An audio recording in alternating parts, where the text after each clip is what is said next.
Raffi, I have got a friend to the show here with me, Raffi Andonian. Welcome back. Thanks for having me. Yes. For Historic Preservation Month. I know, I was about to say, it is right up your alley. You are a historian. And locally, you have Yes. the historic downtown San Angelo, which is really cool. I know she's talking later as well. And it's a great example of how historic preservation can work because, you know, we think of historic sites, we think of museums, and I love those things. I worked at historic sites, but it's not necessarily always stuff that's behind the glass or behind the red rope. It's sometimes very accessible, as, for example, going downtown San Angelo. It can be a beautiful environment that helps recognize a local culture and heritage, but also has local businesses that are active and dynamic. But so it's not necessarily just sites. But I will say on the side of the historic sites, you have National Park Service, for example, that does a lot. And there's a couple within a couple hours or so of here, some major ones. For example, Lyndon Johnson's place, right? His birthplace, his grave, his ranch, his home. Of course, he was president of the United States during a very important time. And one of my other favorites that I really like, because I'm from out west originally, is Fort Davis, because that's one of the best examples of a frontier fort during the so-called Indian Wars, also known as the Plains Wars, to protect cargo, people, mail, etc. And you have those examples right here in the local area. But the Park Service doesn't just do sites. I used to work at some of them, and I know that. I put on the park ranger hat, Gettysburg Battlefield, Martin Luther King home. But it doesn't just do sites. For example, it recognizes historic places on the National Register of Historic Places, or it has grants or tax incentives. And one of my favorites is in a neighboring state in Louisiana. They have the National Center for Preservation Technology. Think about that. Preservation and technology together. Let's look at an example right here in our hands. I was about to say, these beautiful pieces right here. This is papyrus. This is made, this is the ancient Egyptian paper. This is actually from Egypt. My mom is from Egypt. She brought these over. I've been to Egypt. My grandparents lived there.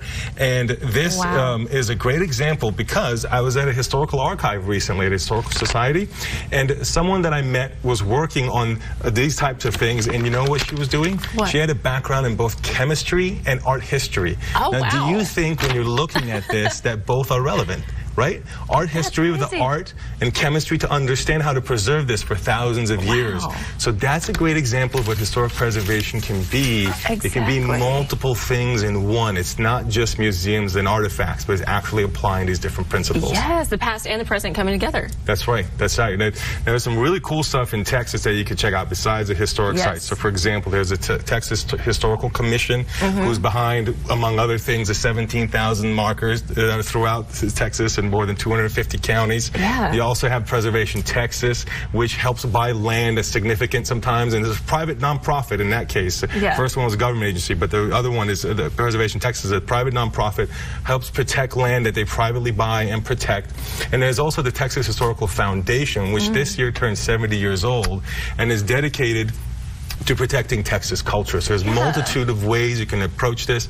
And preservation's been a thing since the days of George Washington. Think of the George Washington Ladies Memorial Association in Mount Vernon to protect his home, although not all founding father homes were protected, like John Hancock, the guy who famously signed the Declaration of Independence. His home was destroyed, and that created an uproar in the early United States. So there's a lot of issues that have been going on for 200 years discussing the value of preservation. We still have those conversations today, but it's been there since the founding of the country. It's not anything new. And one of the funnest things that I think along those lines as a story is after the, establishing the East Coast by the English, as they're moving out west and they come to the Ohio Valley, they find these indigenous earthworks from American Indians, right?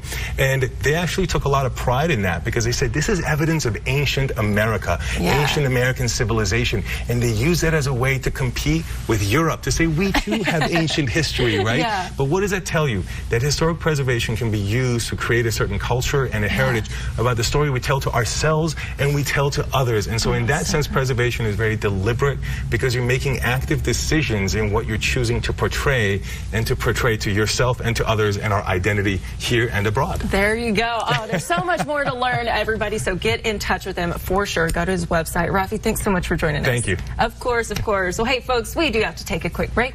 We'll be right back after this.